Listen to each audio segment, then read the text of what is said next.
What's everyone, I hope you are doing great and आप सभी का तहे दिल से शुक्रिया to support the channel and this video is very important for you if you are plan to come in to Canada या आप inside Canada हो और अगर आपको पीआर चाहिए तो अगर आपको पीआर नहीं चाहिए then this video is not for you but before moving forward if you new to my channel को सपोर्ट जरूर करना through like and subscribing it and if you have any question regarding anything just let me know in the comment section and if you need a mini session 1-to-1 you can DM me on Instagram जो भी screen पे show रहा है। आप मुझे WhatsApp पे भी DM कर सकते हो। I will definitely help you out and if you want session you can take a session.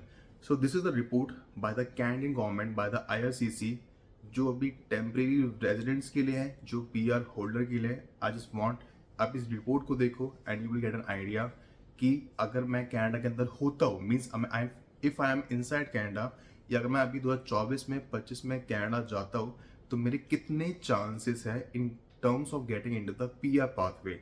Doesn't matter मैं 12th के बाद जाऊँ, ग्रेजुएशन के बाद जाऊँ, मास्टर्स के बाद जाऊँ या मैं एलएमआई पे जाऊँ या मैं किसी और पाथवे पे जाऊँ, अगर मैं टेम्परेरी रेजिडेंट हूँ तो पीआर के मेरे कितने चांसेस हैं और अगर मैं इस प्रोविंस में हूँ तो ये प्रोविंस मेरे लिए बेनिफिशियल होगा या नहीं होगा।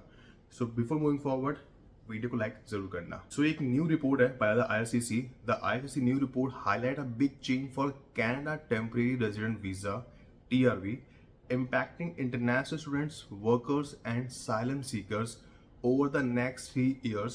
Canada expects a reduction of approximately 1.2 million temporary residents by 2025, 1.1 million by 2026, and around 8 lakh by 2027. Initially, IRCC indicated many temporary residents would transition to permanent residency. देखो इन सिंपल लैंग्वेज में समझा देता हूँ। 1.2 मिलियन हो रहा है, 1.1 मिलियन रिडक्शन हो रहा है, 8 लाख बच्चों को 8 लाख जितने भी टेम्परेरी रेजिडेंट्स हैं उनका रिड्यूस हो जाएगा। अभी किस तरह होगा मैं आपको समझाता हूँ। कनाडा गवर्नमेंट का एक ही फोकस है, जो इनसाइड कनाडा है हमने उनको 40% कोटा उन्हीं को देना है इन टर्म्स ऑफ पीआर के रिगार्डिंग। आप किसी भी वीजा पे हो, आप किसी भी स्टडी पे हो, वर्क परमिट पे, किसी भी प्रोविंस में, किसी भी इंडस्ट्री में हो, आपने डिप्लोमा किया हुआ, सर्टिफिकेट किया हुआ, 1+1 कोर्स किया हुआ, मास्टर कोर्स किया हुआ है, हमारा फोकस यही है। डेट मीन्स कैनेडियन गवर्नमेंट का फोकस यही है और आईआरसीसी का फोकस यही है, जो इनसाइड कनाडा है 40% कोटा उनको ही देना है इन टर्म्स ऑफ पीआर के लिए। मीन्स उनको टेम्परेरी रेजिडेंट से परमानेंट रेजिडेंट बनाना है। और अभी अगर आप देखोगे अराउंड 2.5 ईयर्स में सिर्फ 2 फॉरेन ड्रॉ हुए हैं। एक in the month of January में हुआ है और एक हुआ है in the month of October में, अक्टूबर के एंड में। बाकी जितने भी ड्रॉस हो रहे हैं सारी सीईसी ड्रॉ हो रहा है। It means Canadian experience class. अगर आपके पास कनाडा का एक्सपीरियंस है तभी आपके पास पॉसिबिलिटी है to get into the work, to get into the PR pathway, to get into the PR in simple language. अगर आप सोचो कि मैं 200 पॉइंट्स की एलएमआई भी ले लेता हूँ, 50 पॉइंट्स की एलएमआई की पॉइंट्स भी ऐड कर लेता हूँ अपने एक्सप्रेस एंट्री के अंदर और मुझे आराम से पीआर मिल जाएगा।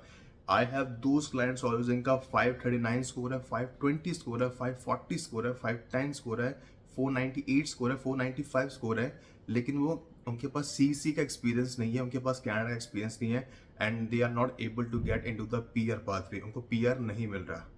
That's why I always told you doesn't matter किसी भी आपकी प्रोफाइल हो, कोई भी आपका पास्ट एक्सपीरियंस हो, अगर आपको कनाडा जाना है this is the right time. 2024 के एंड तक निकल जाओ, 2025 के स्टार्टिंग में निकल जाओ, क्योंकि 2025 के अक्टूबर के महीने में इलेक्शन है, उससे पहले भी गवर्नमेंट गिर सकती है। You never know what would happen, but मैं आपको एक ही चीज़ कहूँगा, this is the best time. जाना है जाओ। अगर आपको लगता है कि मेरा स्कोर अच्छा है और मुझे एलएमआई पे जाना चाहिए, वर्क परमिट जाना चाहिए, तो वर्क परमिट को चूज करो। अगर आपको लगता है कि मुझे नहीं वर्क परमिट पे नहीं जाना, मुझे मास्टर डिग्री पे जाना है, तो मास्टर डिग्री पे जाओ। अगर आपको लगता है कि मेरा स्कोर 480, 470 या 460 है और मैं डिप्लोमा लेना चाहता हूँ, मैं सिंगल हूँ, तो डिप्लोमा में जाओ या सर्टिफिकेट कोर्स पे जाओ, 1+1 पे जाओ, बट उसमें जाना जो इन डिमांड में हो और जिसमें आपको वर्क परमिट भी मिले। बिकॉज नवंबर 1 के बाद से रूल्स चेंज हो गए हैं।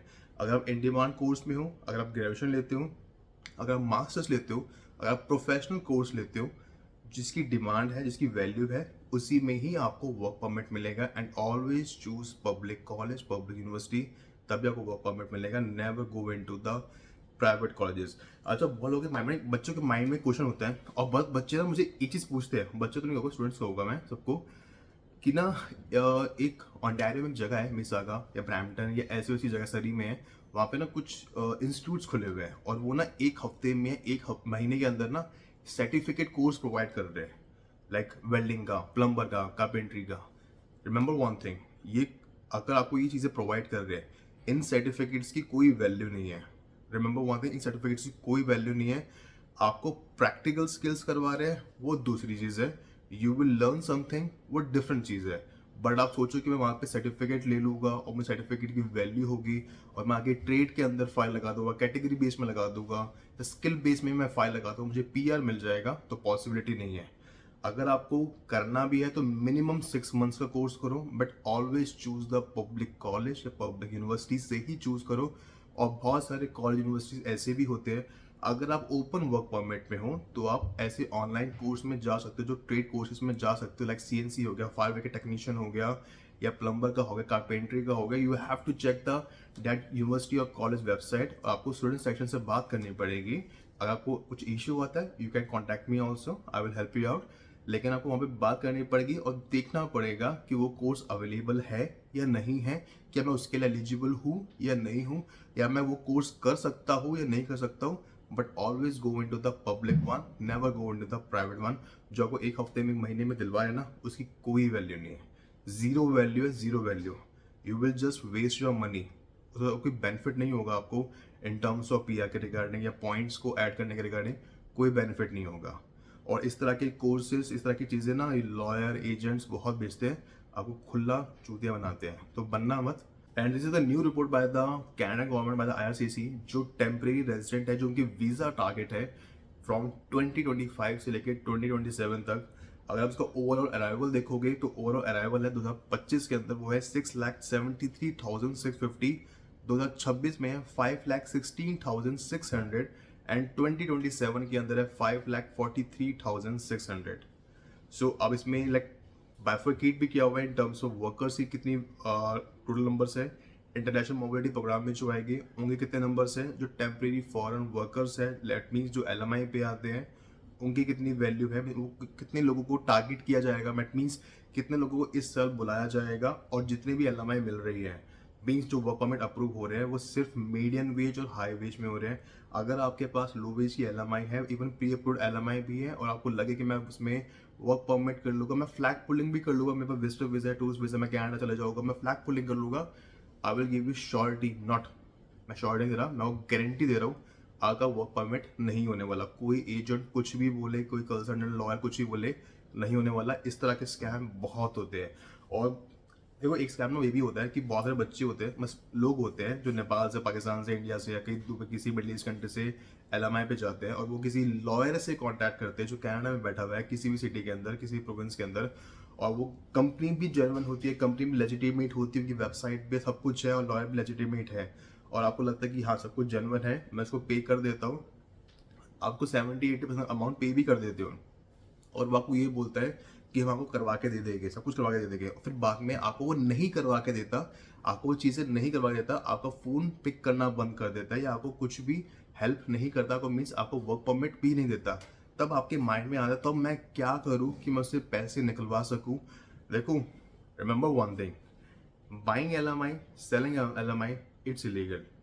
अगर आप कनाडा में भी जाओगे ना, और केस भी करोगे, आप सीबीएसई को भी बोलोगे विद प्रूफ, हो सकता है कि उस पर कंप्लेंट जाए, हो सकता है कि उसको लाइक बैन किया जाए फॉर सम टाइम पीरियड के लिए, उस एम्प्लॉयर को बैन किया जाए फॉर सम टाइम पीरियड के लिए। अगर आपके पास एक्चुअल प्रूफ है कि मैंने इसको पे किया था, ये चीज़ें की थी, आपके पास रिकॉर्डिंग्स है, चैट्स है, तो हो सकता है उसे उसका लाइसेंस रद्द हो जाए। But most of the cases में, 98% केसेस में, आप उसका कुछ नहीं बिगाड़ पाओगे। तो मैं आपको एक ही चीज़ कहूँगा, तभी जाओ एलएमआई पे if the person is genuine, lawyer is genuine, जिसके थ्रू जा रहे हो वो जेन्युइन है, एम्प्लॉयर इज जेन्युइन। लेकिन कई बार केस ऐसे भी होता है कि 3 मंथ्स में के बाद आपको निकाल दिया जाएगा, और आपके पास एक ही ऑप्शन बचता है, वनरेबल ओपन वर्क परमिट। आप कुछ नहीं कर पाओगे। आप बोलोगे, अब क्या बोलोगे कि मैंने एलएमआई खरीदी थी, एलएमआई खरीदना ही इलीगल है, आपको सबसे पहले आपको ही बैन कर दिया जाएगा, सबसे पहले आप पे ही केस किया जाएगा, और आपको ही डिपोर्ट कर दिया जाएगा, आपको बोला जाएगा कि बेटा वापस घर जा। तो डोंट डू डैट। अगर करते भी हो, एलएमआई पे जाते भी हो, तो किसी जेन्युइन पाथवे से जाओ। देना भी है पैसे तो उस बंदे को दो जिस पे आप ट्रस्ट कर सकते हो। And if you need any help, You can DM me on the WhatsApp number, you can DM me on Instagram. I will help you out regarding LMI and it's totally genuine. And यार अब आता है last case. बहुत लोगों के mind में एक चीज़ होती है कि मैं स्टडी वीज़ा पे आया था, लेकिन जो मेरा एम्प्लॉयर है ना वो बहुत हेल्पफुल है और बहुत अच्छा है. वो कह रहा है कि मैं अपना LMI में आपको LMI दे देता हूँ, आप मुझसे LMI खरीद लो, after 1 year you will become eligible. देखो, अगर आप मुझसे पूछो, आपको मैं जेन्युइन आंसर दूंगा. If you choose one thing from LMI और study permit, choose study permit if you are inside Canada. अगर आप स्टडी परमिट पे गए हो, आपको कोई एम्प्लॉयर ये बोलता है कि नहीं LMI ले लो, मैं आपको इतना अमाउंट पे करना पड़ेगा, मान लो 12-15 हज़ार डॉलर पे करना पड़ेगा, मान लो कि 5,000 कैनेडियन डॉलर्स भी पे करना पड़ेगा, आप मुझसे LMI ले लो, you will become eligible after 1 year. First of all check your score. Secondly देखो आप किस प्रोविंस में हो.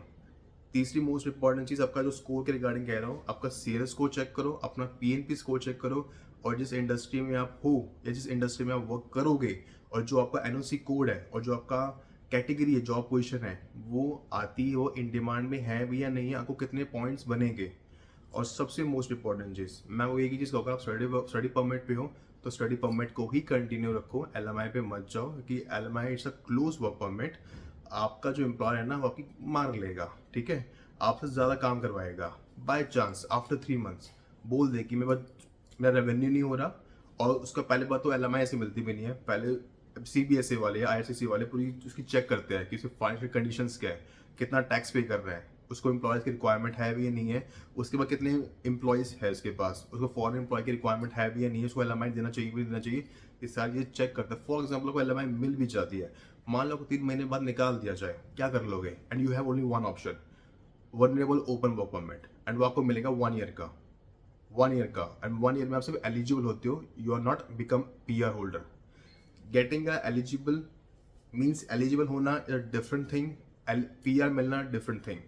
आफ्टर 1 ईयर आप सिर्फ एलिजिबल होते हो, उसके बाद का स्कोर देखा जाता है कि स्कोर कितना बन रहा है. फिर अब ये देखो कि अब ये CRS स्कोर जा रहा है और कितना CRS स्कोर जा रहा है, उसके बाद कोई अब डिसीजन लो कि आपको LMI सही रहेगा भी नहीं रहेगा. और सबसे मोस्ट इंपॉर्टेंट चीज़ ट्रस्ट, क्योंकि आज के टाइम पे ना जितने भी कनाडा में एम्प्लॉयज़ बैठे हुए हैं वो आपको कच्चा चबाना चाहते हैं. उनको कोई फ़र्क नहीं पड़ता तुम पैसे कमाओ या ना कमाओ, उन्हें मतलब है कि हमारी रोज़ी रोटी चलनी चाहिए, हमारे बैंक अकाउंट के अंदर पैसे आने चाहिए, तुम जियो मरो हमें कोई फ़र्क नहीं पड़ता. तुम LMI खरीदोगे तो उन्हें बेनिफिट होगा, तुम नहीं खरीदोगे तो उन्हें नुकसान होगा, क्योंकि LMI की जो वैलिडिटी है वो 6 मंथ्स की है, और 6 मंथ्स बाद LMI वो बेकार हो जाता है. तो इसलिए वो आपको चीज़ें बेचते हैं. वो कर सकते हो कि आपको LMI के 50 पॉइंट्स मिल रहे हैं तो अलग चीज़ है, आप कुछ हल्का फुल्का देना पड़ रहा है. देखो, it's illegal but there are very, I will say very genuinely, nothing is free. कोई आपको फ्री में नहीं देगा, बहुत कम लोग होते हैं जो आपको फ्री में दे देते हैं, अदरवाइज यू हैव टू पे. कोई को 50 पॉइंट्स ऐड करने के लिए दे रहा है, गो फॉर इट. बट आप स्टडी परमिट पे हो, इनसाइड कैनेडा हो, उसी को कंटिन्यू रखो, LMI पे मत जाओ. LMI पे तब जाओ जब आप फॉरेन कंट्री में, मीन्स अपनी होम कंट्री के अंदर हो और आपको कैनेडा में जाना है. बट बिफोर मूविंग फॉरवर्ड आपको पहले ये देखना पड़ेगा कि जो LMI में ले रहा हूँ वो मेरे लिए बेनिफिशियल है या नहीं है. Otherwise there would be no point to take LMI and spend lot of money, like 25-30 lakh 35 lakh खर्च करने का कोई फ़ायदा नहीं है फिर. सो वीडियो ये पेंड करता हूँ. If you have any question regarding anything, let me in the comment section, and if you need a mail 1-to-1 you can DM me on Instagram or WhatsApp. I will help you.